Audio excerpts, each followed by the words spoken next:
안녕하세요 여러분, 달서구 정신건강복지센터입니다. 변화무쌍한 날씨 속에 건강히 지내고 계신가요? 비대면 재활 프로그램 슬기로운 방구석 재활 일상생활관리 훈련이 벌써 5회기차를 맞이했습니다. 오늘은 서울시 정신건강복지센터에서 발간한 건강한 자립생활을 위한 생활안내서의 주, 중, 주택관리 부분을 참고하여 주택관리에 대해 알아보도록 하겠습니다. 지난 시간 알아본 일상생활관리훈련 4회기 생활안전사고 예방과 청소는 많은 도움이 되셨나요? 1회기부터 기억이 나지 않으신다면 언제든지 영상을 돌려보시길 권해드립니다. 오늘 우리가 이야기할 것은 다음과 같습니다. 첫 번째, 소유 유형별 관리에서 공공임대주택과 민간임대주택과 자가소유주택이 어떻게 다른지 살펴볼 것이고, 두 번째, 문제 유형별 관리에서 누수와 전기, 결로 및 곰팡이에 대해서 알아보도록 하겠습니다. 주택 수리 시 자신의 소유가 아닐 경우 주의사항이 있습니다. 공공임대주택의 경우 보수 연한에 따라 각각의 AS센터에서 진행을 하므로 반드시 문의해보고 수리 및 관리를 하시기 바랍니다. 그리고 민간임대주택의 경우 집주인과 논의 후에 수리를 진행하시면 좋을 것 같습니다. 집주인이 수리를 해줘야 하는 것도 있고 아닌 것도 있습니다. 또 집주인들 중에서는 임차인이 임의로 수리를 하면 원상복구를 요구할 수도 있으니 주의하셔야 합니다. 그럼 첫 번째 소유 유형별 관리에서 공공임대주택 부분을 알아보도록 하겠습니다. 대구도시공사 LH에서 수리를 진행하나 세입자의 잘못으로 인해서 발생된 문제는 보수해 주지 않습니다. 각 하자 부분마다 보수 연한이 있기 때문에 해당 연한 안에 보수 신청을 하는 것이 좋습니다. LH공사에 따르면 보수 연한은 미장, 도배, 공사 등은 2년, 보온, 온돌, 배관 공사 등은 3년 등으로 기한이 정해져 있습니다. 수리와 관련된 문의사항은 다음 표에 제시된 전화번호와 홈페이지를 참고하셔서 진행하시면 됩니다. 다음으로는 민간임대주택입니다. 주택 수리 보수의 경우 집주인에게 요청을 하는 것이 좋습니다. 신축 건물 입주 후 공사가 잘못되어 심한 결로가 생기거나 물이 새거나 하는 경우 집주인에게 빨리 알려서 하자 보수를 요청해야 합니다. 다음으로는 자가 소유주택입니다. 스스로 고치거나 업체를 선정하여 진행하여야 합니다. 또는 각 구청 행정복지센터, 대구 무료 공구 대여 서비스도 이용이 가능합니다. 자가 소유주택을 갖고 있는 저소득층의 경우 지역 내 종합사회복지관, 동행동복지센터 등에서 무료 수리가 일부 진행되기도 하므로 해당 서비스를 문의 후에 이용이 가능하다면 이용하실 수 있을 것 같습니다. 네, 문제 유형별 관리에서 누수 부분을 알아보도록 하겠습니다. 누수는 수도꼭지에서 가깝거나 비가 오지 않았는데 천장이나 벽 부분이 젖어들 때 의심할 수 있습니다. 누수가 발생할 시 같은 건물 내에서 특히 윗집이 최근 인테리어 공사 등을 하지 않았는지 알아보고 공사가 있었을 시에는 윗집과 상의하여 누수 탐지 전문 업체를 선정하여 누수 검사를 진행합니다. 다음으로는 전기를 알아보도록 하겠습니다. 최근 직접 가정 내 인테리어를 진행하는 경우가 늘어나면서 전기 공사도 혼자서 진행하는 경우가 많아졌습니다. 전기 공사의 경우 합선, 과열 등의 문제가 상시 발생할 수 있기 때문에 전기 공사의 지식이 없는 경우 전문가를 섭외하여 진행하는 것이 좋습니다. 그렇다면 갑자기 우리 집만 정전이 되었을 땐 어떻게 해야 하는지 알아보도록 하겠습니다. 첫 번째, 모든 가전제품의 플러그를 뽑고 전등을 끕니다. 두 번째, 누전 차단기 또는 개폐기의 이상을 확인합니다. 세 번째, 두꺼비 집이나 개폐기가 고장이 났을 시에는 전기공사 업체에 연락하여 수리합니다. 네 번째, 두꺼비 집이나 개폐기가 고장나지 않았을 경우에는 한국전력공사에 연락합니다. 다섯 번째, 전기 사용량이 갑자기 늘어서 정전이 됐을 경우 해당 전기 제품의 코드를 뽑고 전등만 켠 상태로 생활하다가 수리를 받습니다. 이웃집과 함께 정전이 되었다면 한국전력공사에 연락하여 24시간 전기상담 고객센터 안내를 받도록 합니다. 엘리베이터 내에서 정전이 되었을 때의 상황입니다. 엘리베이터 내 비상 인터폰으로 구조를 요청하고, 두 번째, 인터폰으로 연락이 되지 않을 시 119로 연락하여 구조를 요청합니다. 세 번째, 추락 위험이 있기 때문에 이미 탈출을 하시면 안 됩니다.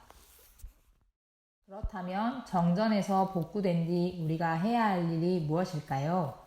첫 번째, 냉장고 안에 있던 음식물을 확인하고 정리합니다. 두 번째, 정전에서 복구 후 모든 가전제품을 한꺼번에 꼽지 말고 꼭 필요한 제품부터 차례로 플러그를 연결하여 과전류로 인한 제품 손상을 예방합니다. 문제 유형별 관리 세 번째 부분인 결로 및 곰팡이를 알아보도록 하겠습니다. 언제, 무슨 이유 때문에 생기는 것일까요?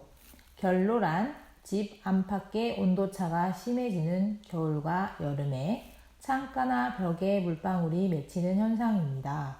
창문, 유리, 벽체 모서리, 화장실, 베란다 등 바깥의 찬 기운이 직접 접해지는 내부나 내외부의 온도차가 직접 닿는 곳에는 물방울이 생기게 됩니다.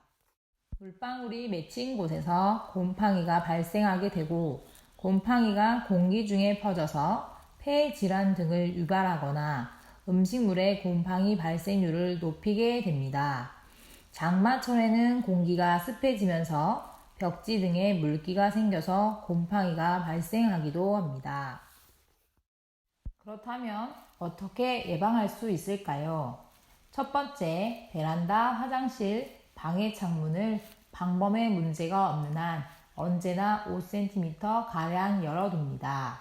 두 번째, 결로는 생길 때마다 가능한 닦아내고 선풍기 등으로 벽지를 말려줍니다.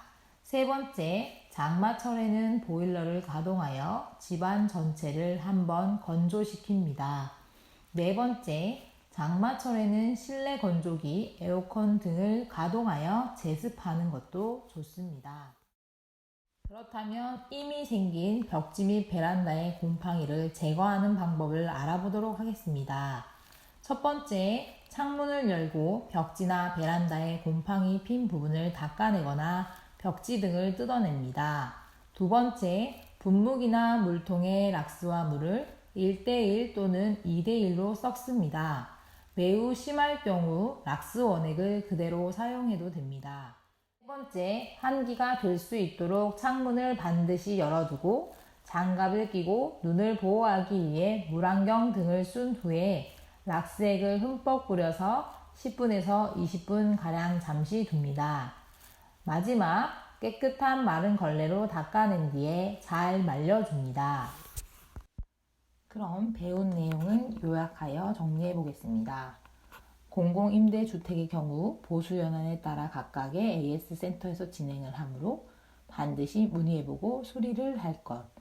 민간임대주택의 경우 집주인과 논의 후에 수리를 진행할 것. 자가 소유주택의 경우 스스로 고치거나 업체를 선정하여 진행하되, 저소득층의 경우 지역 내 종합사회복지관, 동주민센터 등을 찾아볼 것. 우리 집안 정전 시 모든 스위치와 플러그를 끄거나 빼고 누전 차단기, 전원 개폐 이상 유무 때는 전기공사 업체에, 이상 유무가 없을 시 가전기기를 순차적으로 작동해보고 이상이 없는 것을 확인했을 때도 전원이 들어오지 않는다면 한전에 신고합니다. 감전의 위험이 있으니 절대 스스로 수리하지 않습니다. 이웃과 같이 정전이라면 똑같이 모든 스위치와 플러그를 끄거나 빼고, 대부분 정전일 경우 잠시 기다리고 몇집만 정전일 경우 한전에 연락합니다. 아파트 단지의 경우 구내 설비 고장일 수 있으므로 관리사무소에 연락하는 것도 좋습니다. 예고 정전 시 배터리를 사용하는 라디오, 전등을 준비하고, 냉장고는 미리 강냉으로 저장하여 사용하다가 정전 중에는 열지 않습니다. 컴퓨터 사용 시에는 정전 시기 전 사용을 중지합니다. 엘리베이터에서 정전을 경험할 시 인터폰 또는 119를 활용하고 추락의 위험이 있으니 이미 탈출을 시도하지는 않습니다. 여러분들이 너무 잘 알고 계신 내용을 잠깐 점검하고 가겠습니다. 전기 코드는 반드시 플러그를 잡고 뽑고, 문어발식 배선은 피합니다. 전선이 손상된 경우 감전 또는 합선의 원인이 되므로 교체해야 합니다. 젖은 손으로 플러그 스위치를 만지지 말고, 유아나 어린이가 있는 경우 안전덮개를 사용합니다. 분포대를 오르거나 땅에 떨어진 전선 가까이에 가지 말고 한전에 신고합니다. 누전 차단기 두꺼비 집은 감전 사고 방지를 위해 위급시 바로 차단합니다. 마지막으로 결로에 대해서 요약하고 마치겠습니다. 결로는 집 안팎의 온도가 심해지는 겨울, 여름, 특히 장마철에 생기기 쉽고 방범에 문제가 없는 한 언제나 창문을 조금 열어둘 것. 결로는 생길 때마다 가능한 닦아내고 잘 말려준 후에 가능하다면 기기로 건조시킬 것. 이미 생긴 후라면 락스를 섞은 용액을 안전도구를 착용한 상태에서 뿌려두고 깨끗이 닦아내면 끝! 참 잘하셨습니다. 일상생활관리훈련 5회기 주택관리를 잘 시청하여 주셔서 감사합니다. 남아있는 6회기 일상생활관리훈련도 기대를 많이 해주시고요. 날씨가 오락가락하는 가운데 여러분의 안전과 건강을 잘 지키시기를 소망합니다. 감사합니다.